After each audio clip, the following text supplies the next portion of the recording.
Hey, what's up, Don? What's up, Victor? Good morning, guys. Good morning, everyone.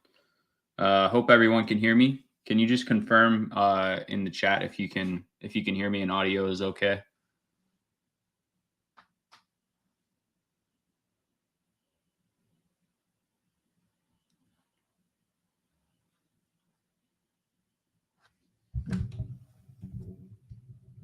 How about now? Is this a little bit better?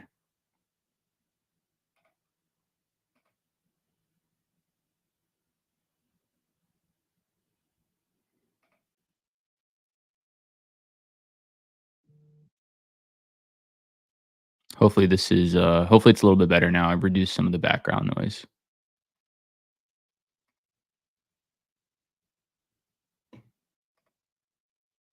Cool. All right, Don. Don, you can hear me? Sweet. Awesome. Awesome. What's up, Tommy? Sweet guys, sweet. All right. So what I wanted to do was it's about 8:45, a little after 8:45 Eastern time. I figured it might be beneficial for you guys to kind of see how I actually build my pre-market watch list prior to our pre-market huddle that we do every day over in Alpine. Just to give you guys a sense of what I look for, what I'm looking at, how I'm looking at things, and kind of take it from there. So the first thing that I want to do, I know that this week we had earnings. So to see if we have any IV crush potential, what I want to look for now is just go over into Alpine, take a look at our earnings calendar for the morning, and see what earnings did we have last night. So the big ones that I'm looking at last night, obviously, are Amazon, Enphase, Intel, and Ford. Those are the ones that I think are big for us. So I'm going to flip over to my main screen here, go to the daily chart, and I'm just going to take a look at Amazon first. I know Amazon beat. Amazon is up 5% here in pre-market. Then what I'll do is go over into Market Chameleon, which you guys can't see, but actually, let me just see if I can show you here. Let me see if I can present. Um, Hang on a second. I'll show you guys this window. So this is what I look at, Market Chameleon right here. You guys can see this is what it looks like. All I do here is I'll just go up into the bar here, take out RCL, and I'll just type in Amazon, hit enter. Right, so Amazon price is predicted a 7.6% move, and we're only up 5.3%. So this name is going to have some type of IB crush on it. So we'll chart Amazon out. That one is worth us charting out. Now the other ones that we can look at are going to be let's take a look at Enphase, EMPH, 11.2% move, and then let's take a look at Intel. It's not that. It is.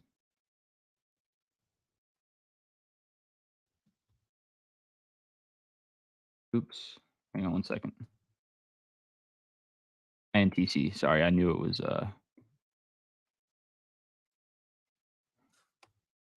INTC. There we go. INTC had a 6.3% move. Okay. So let me stop sharing, go back to my Weeble. Right. So Amazon is within the implied, so we will chart that one out. Let's just take a look at Enphase, ENPH. That was 11.2%. We're down negative 15% in pre-market. This thing's all the way down here. I'm curious though, where are we at on the weekly on this one? What a drop on Enphase on the weekly time frame. We're all the way down right about here, guys, at this point on Enphase 81, somewhere in here. But man, okay, so Enphase is not going to be flushable. INTC though, that one broke the implied as well. It's up. So Amazon is flushable. Let's start at Amazon and let's just see what the chart looks like. A lot of levels here. Let's go down into the hourly time frame.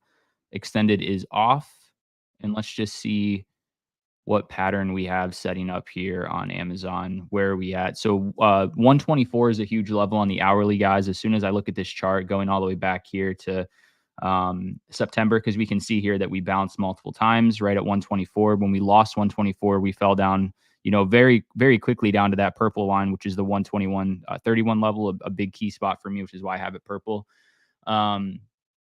So right now, right, we're sitting at 125.71. We're up 5%. The implied move was over 7%. So I think it was over 7, right? If I'm remembering Amazon correctly. We've looked at 3 of these. Let me just look real quick.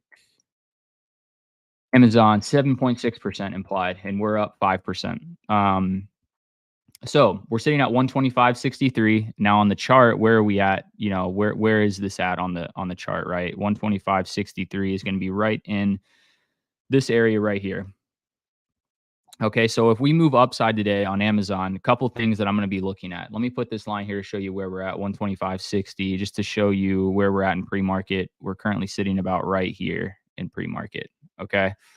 We're about right here on this line. So if we move upside on Amazon, obviously I am going to be looking at this 129 level, but we have this kind of this trend here, right? Where we're making lower lows, lower highs, lower lows, lower highs, lower lows, lower highs, lower lows on the hourly time frame. So when we break out of this trend, this trend might give a little bit of resistance to us, but 129 looks like a logical level to play to, because every time we've came back up and bounced at this 124 level, bounce, push up, here we got up to 127. They rejected us, but bounce, we pushed all the way back to 129, bounced at 125, all the way back to 129, lose 129, come down to 125, bounce at 124, go back to 129 area, right?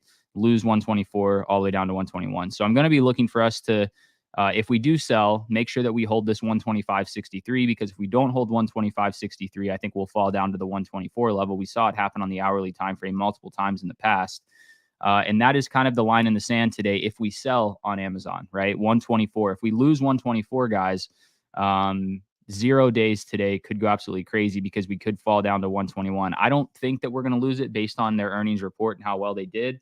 But that's kind of what I'm going to be looking at on Amazon. So that's kind of the play on Amazon. Now, what I want to do now is go look at the indices. So let's start with tech. Let's look at QQQ and see where we're at on Qs.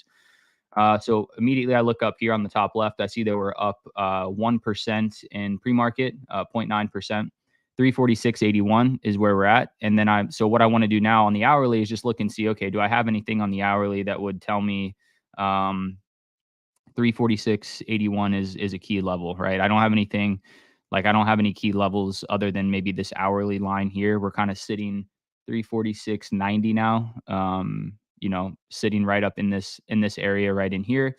So what I might do is go down into, let's say, the 30-minute and just look and see, turn my extended on now and just see where are we at compared to yesterday on QQQ, right? And you can see since yesterday we are starting to put in essentially, right? Higher high, higher low, higher high, higher low. Need to see if we make another higher high here if we're going to continue this trend up. But for me, right now, we're in between levels, right? 349.26 is the key level, because you saw how hard we rejected it yesterday on QQQ. We need to get over that. And if we do, I think we'll come back up into this demand zone pocket that we've been talking about all week long, back up here in this 353 to 355 area. If we lose 344.73, I think we could fall down into that 340 range. So this is going to be huge for me. And that's kind of, you guys know how I like to play indices. If we're in between levels, I don't really like to play them unless we get a really, really clear defined trend that we can play. So within QQQ, right? Like how can we anticipate what's going to happen with QQQ? We can start to look at some of the other tech names. So we already looked at Amazon. Let's take a look at Apple just to see where we're at on Apple's chart.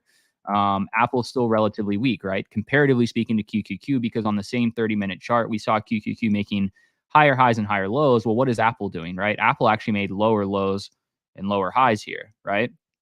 So we haven't, this is really the first chance on the 30-minute where we're trying to make a higher low right here to push higher, right? And we're at a key level on Apple. I got that 167 key level here. If we can get over this spot right here, we'll just call this like an intraday pivot, right? If I just put a line right here that you guys can see, right about there, right? Where we kind of stopped on the 30-minute right here. We rejected the 30-minute, came down. We rejected again in pre-market this morning, rejected again on the 8:30 candle. If we get over this pivot right here, which is about 167.75, we could make that push back up into the 168, mid 168s, and then all the way up into the 170s today. But it's just going to depend on what happens at this level. So it's really, when I think about charting and building a watch list, it's if this happens, then this is what I want to do. I don't want it to be like a guessing game where I'm going to, guess, well, maybe we'll go get 170 today, right? That's not how I like to do it. It's like, if we take this level, then we have a chance at getting 170. So that's what I'm going to be watching, right? If this happens, then I'd like to react this way in terms of trading.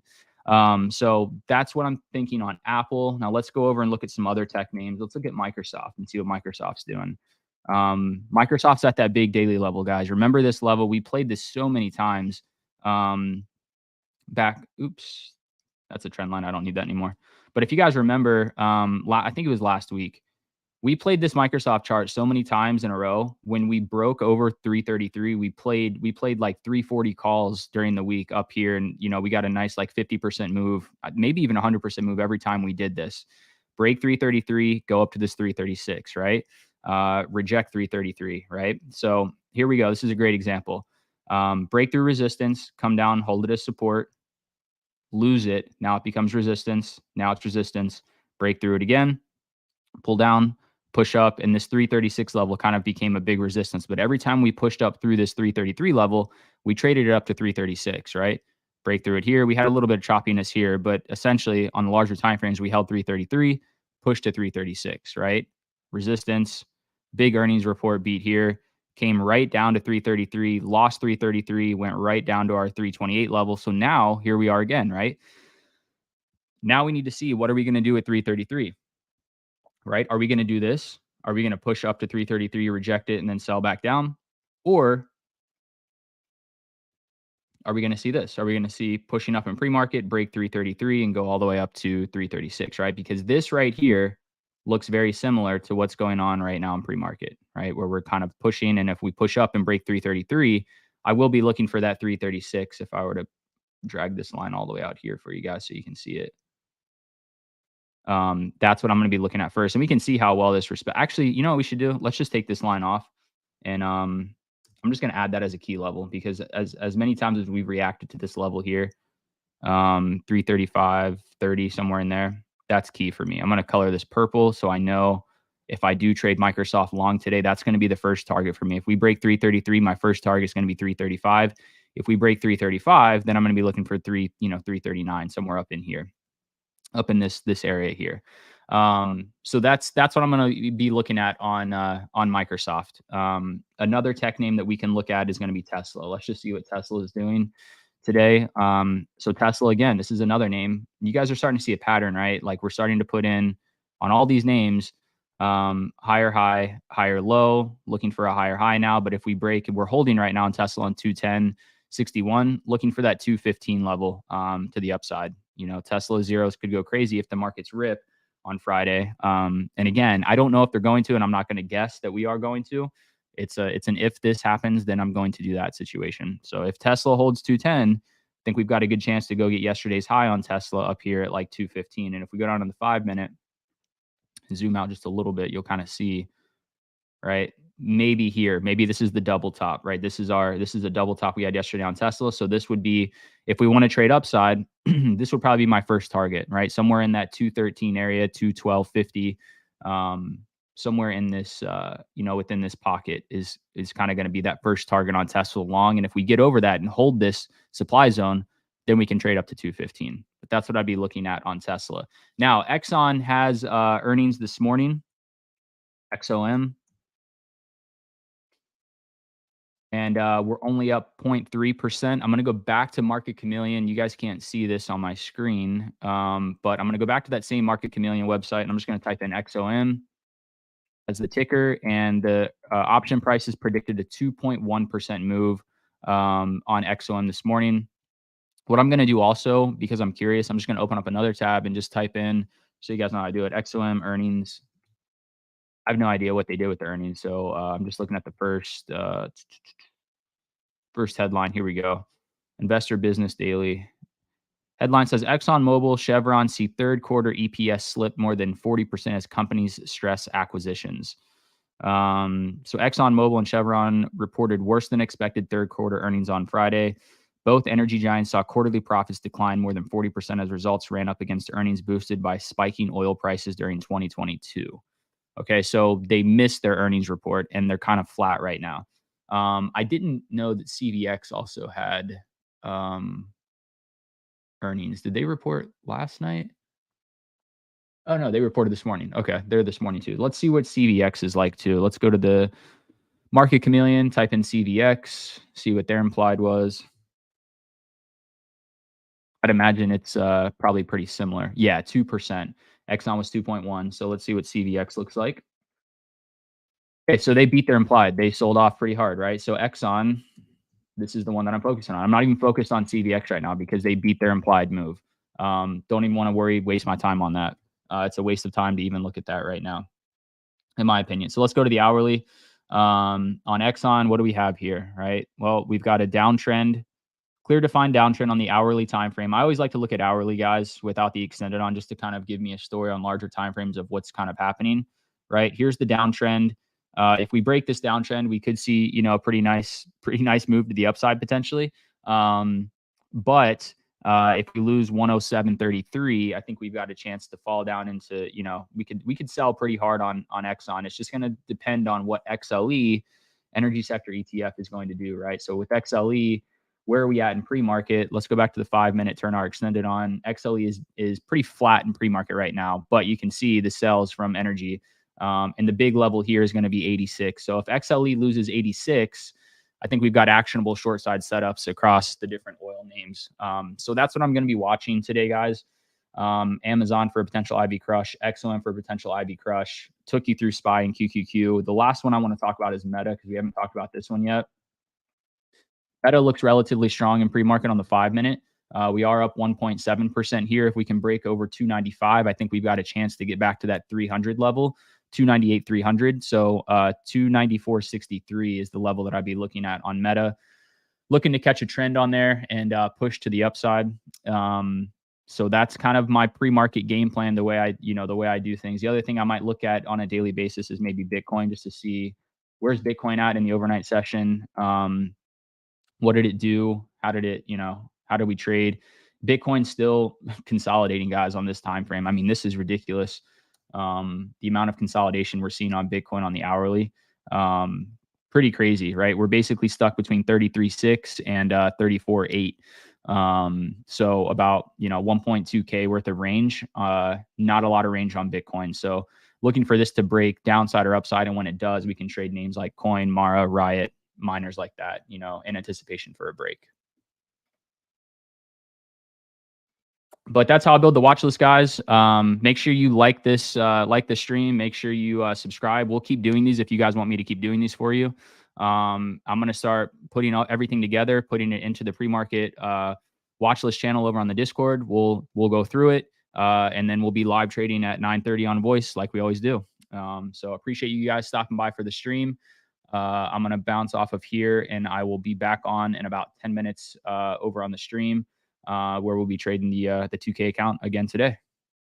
Appreciate you guys. I'll talk to you guys soon.